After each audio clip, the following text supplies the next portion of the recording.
ब्राह्मण समाज का सिद्धांत था कि सभी लोग ज्ञान प्राप्त नहीं कर सकते। ज्ञान केवल कुछ लोग के पास ही रहना चाहिए। ज्ञान शक्ति के द्वार केवल ब्राह्मणों, क्षत्रियों और वैश्यों के लिए खोले गए हैं। इन वर्गों में भी केवल पुरुष ही ज्ञान प्राप्त कर सकते थे। महात्मा बुद्ध ने ब्राह्मणों के इस अत्यंत निर्दयी सिद्धांत का खुला विरोध किया। महान भिक्षु संघ सहित चारिका करते करते बुद्ध जब एक बार कौशल जनपद से गुजर रहे थे तो वह एक बार साल वृक्षों से घिरे हुए सालवाटिका नामक गांव में पहुंचे। उस समय सालवाटिका खूब आबाद था। घास, जंगल और धन धान्य की कमी नहीं थी। कौशल नरेश प्रसेनजित ने वह गांव लोहिच ब्राह्मण को दे रखा था।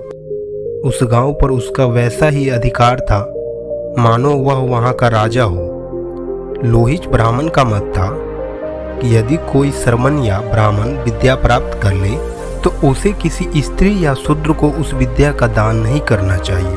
तब लोहिच ब्राह्मण ने सुना कि तथागत सालवाटिका में ठहरे हुए हैं।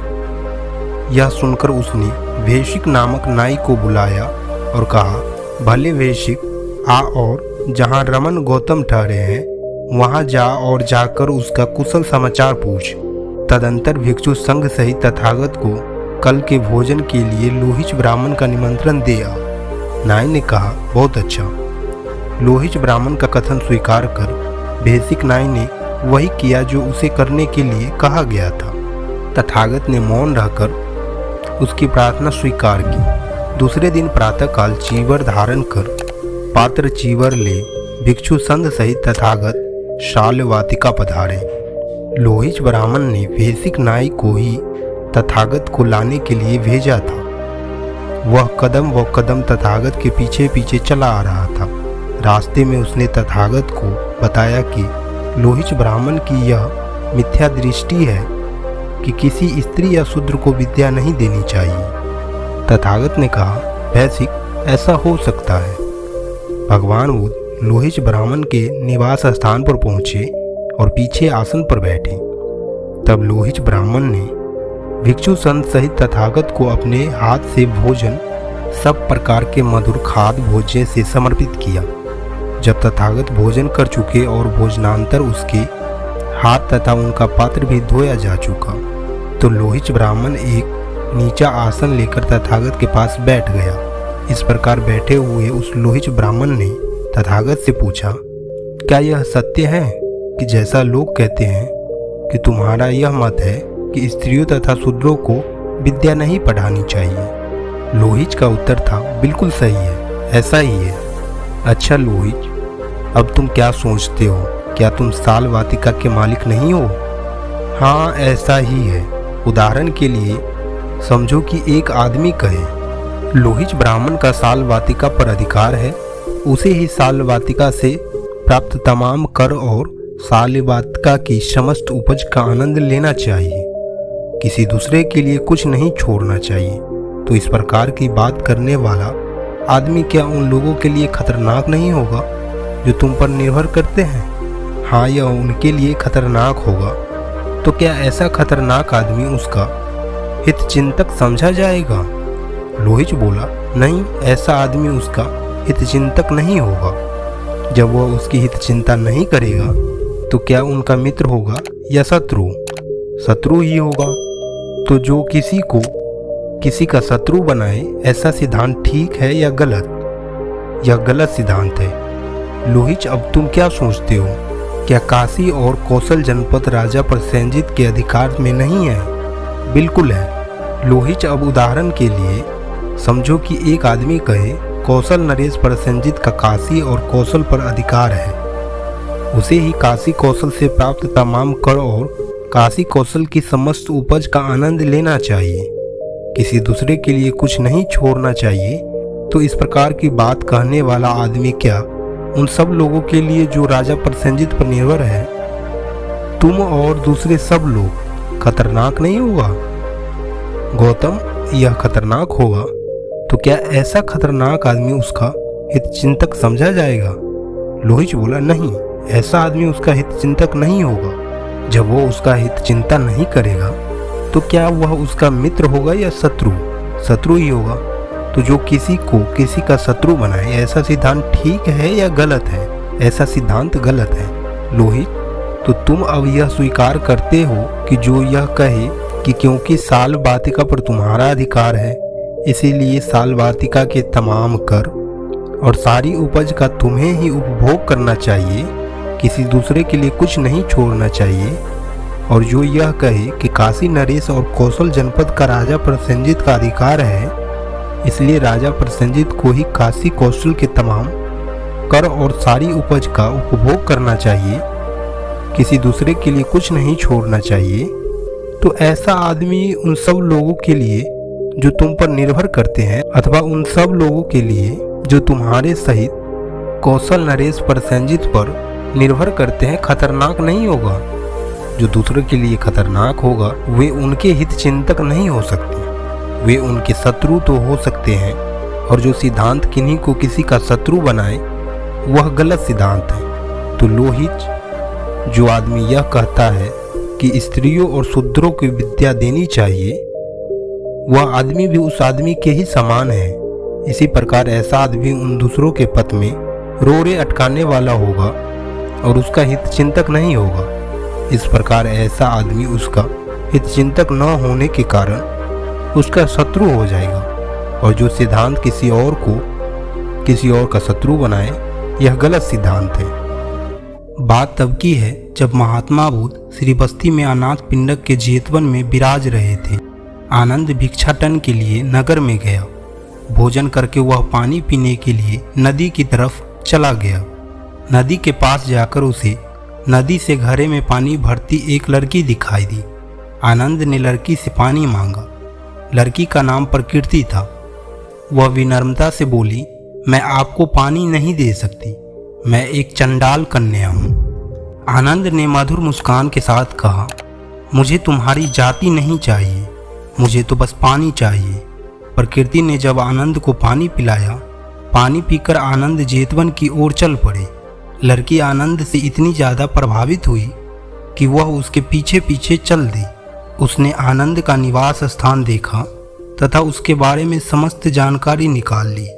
घर जाकर उसने अपनी माँ मातंगी को सब कुछ बताया तथा बोली, माँ, यदि तुम मेरी शादी करना चाहती हो तो मैं आनंद से करूँगी, किसी और से नहीं मैं शादी कर सकती हूँ। मातंगी ने पहले आनंद के बारे में पता लगाया। लौटकर लड़की से बोली, विवाह असंभव है क्योंकि आनंद ने ब्रह्मचर्य व्रत ग्रहण कर रखा है। यह बात सुनी तो लड़की बहुत दुखी हुई। उसने खाना पीना छोड़ दिया। वह ऐसे भाग्य रेखा स्वीकार करने को तैयार नहीं थी। इसलिए उसने कहा, माँ, तुम जादू टोना जानती हो तो तुम इस उद्देश्य की पूर्ति में क्यों जादू टोना नहीं करती। माँ बोली, मैं देखूंगी कि क्या हो सकता है। मातंगी ने आनंद को भोजन के लिए निमंत्रण दिया। लड़की बहुत प्रसन्न हुई। मातंगी ने तब आनंद को कहा कि उसकी लड़की उससे शादी करने के लिए अत्यंत व्याकुल है। आनंद ने उत्तर दिया, मैं ब्रह्मचर्य व्रत धारण कर चुका हूँ, मैं किसी भी स्त्री से विवाह नहीं कर सकता। मातंगी बोली, यदि तुम मेरी लड़की से विवाह नहीं करते तो वह आत्महत्या कर लेगी।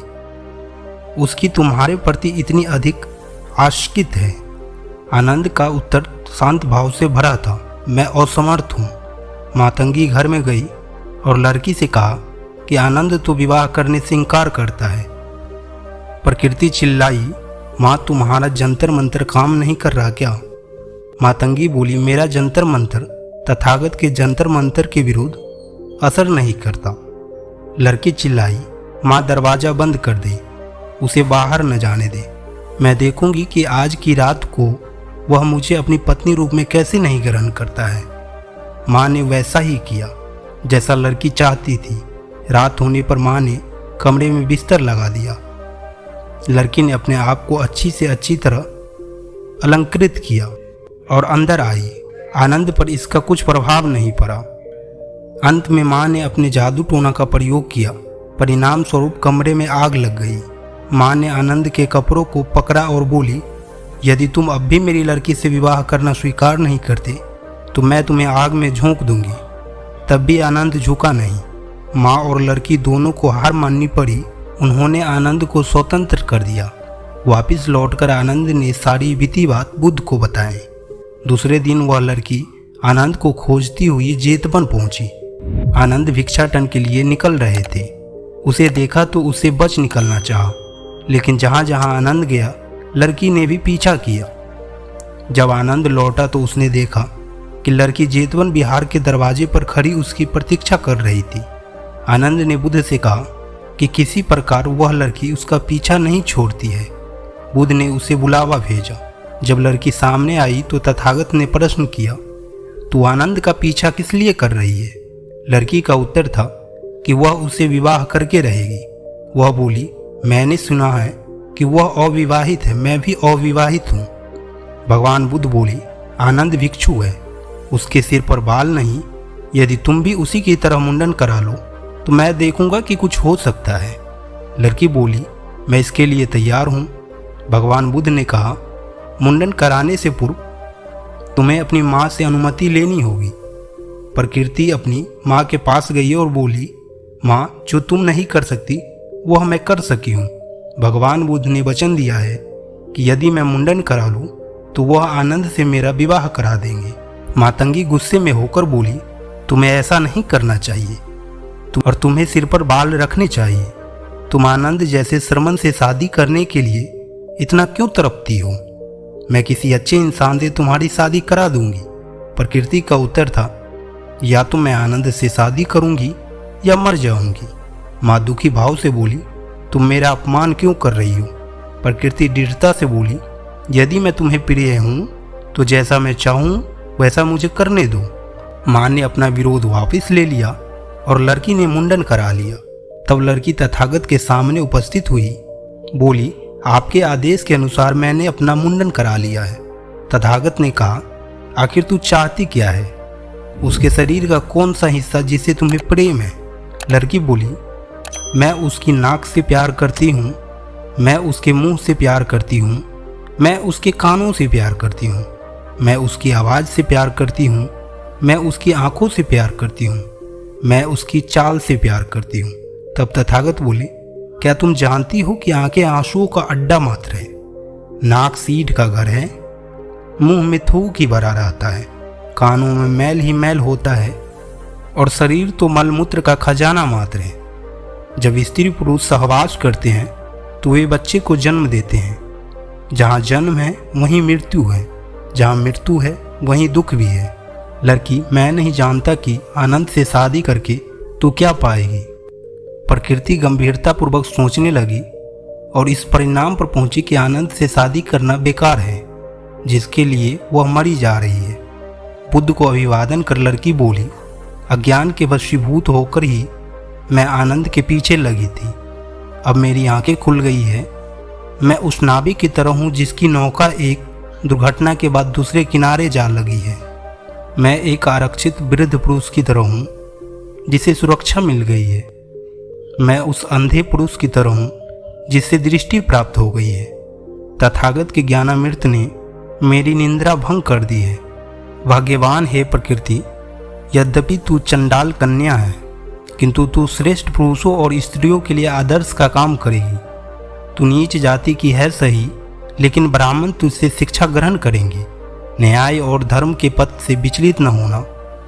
तेरी कीर्ति राज सिंहासन पर बैठी हुई रानियों की कीर्ति से बढ़ जाएगी। प्रकृति भी भिक्षु संघ में शामिल होकर विष्णु बन गई। दोस्तों, इस कहानी से आपने क्या सीखा नीचे कमेंट करके ज़रूर बताएं। और वीडियो अच्छा लगा हो तो इस वीडियो को लाइक करें, चैनल को सब्सक्राइब कर लें इसी प्रकार के और भी कहानी सुनने के लिए, और अपने अन्य साथी तक शेयर कर दें। धन्यवाद।